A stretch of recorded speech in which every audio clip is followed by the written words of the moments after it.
G'day Fixes, this is where my Kreg Straight Edge guide currently lives, and I think we can do better. I keep it in two parts. All my Kreg gear is basically on my workbench, so let's try and find a home for it over there. Well, this is a pretty straightforward build, but hopefully it'll give you a few ideas because the straight edge guide is kind of a weird shape, and if you hang around till the end, you will see how this exact point eluded me until the last second, and there is a fairly spectacular feck up. We fixed it, but it's there. Step 1, clear all the other crap off the bench, and then do some marking out. So I'm going to mount my two tracks between these two support members, and I'm going to rebate them in just a little bit.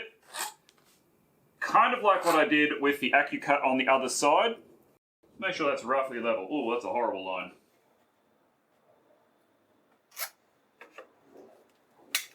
Alright, let's flip it.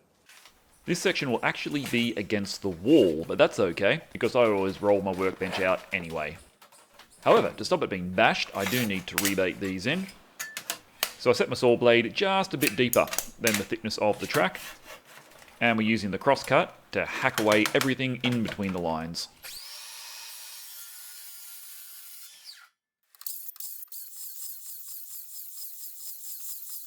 There are lots of ways you can cut the housing joint, but I find this to be probably the easiest, particularly on something that's already been built.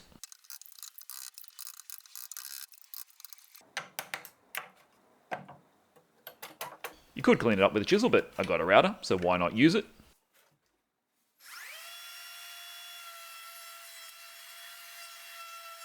Flipping it halfway, just so I get the most plate resting on the supports, and I don't have myself an injury.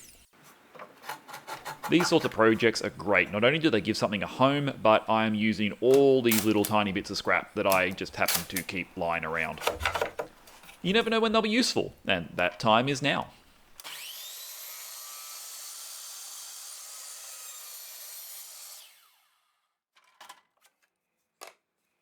Couple little bumpers and some covers, but the thick end, the clamp end of the straight edge guide needed a cheeky little rebated out riser block, and this worked really well.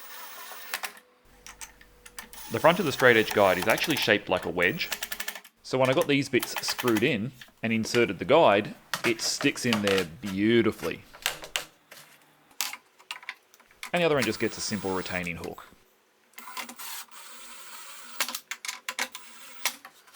Pull, twist, remove, it's functioning awesome.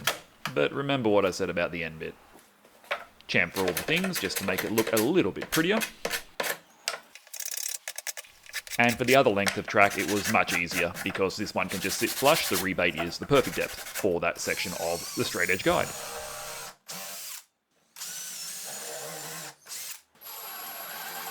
I usually use mine with just the one length, but the second piece does come in handy.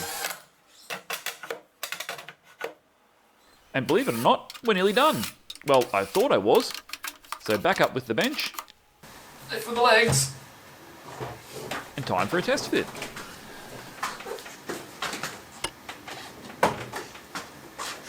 Yep, second track, that goes in nicely. That's the one that'll sit there more often. And now the top piece. Here we go, look at this. Yeah, that didn't work. Stands back, thinks about it. Edits out 3 other attempts, trying to figure out what the hell went wrong. Thinking... yeah, that. The cut guides stop it from twisting, so you can't twist it, can you? So I needed to hack away a little bit more of my bench. This was clever. I just brad nailed in a little straight edge to run the circular saw along and completely forgot about the smegging pocket hole screws that are in the end of that support. Didn't lose any teeth, did damage the blade, just gave the screw a bit of a haircut. That wasn't fun. Screws out, hack it off, don't do this with your router. That was sketchy as hell, but I was frustrated and rushing at this point.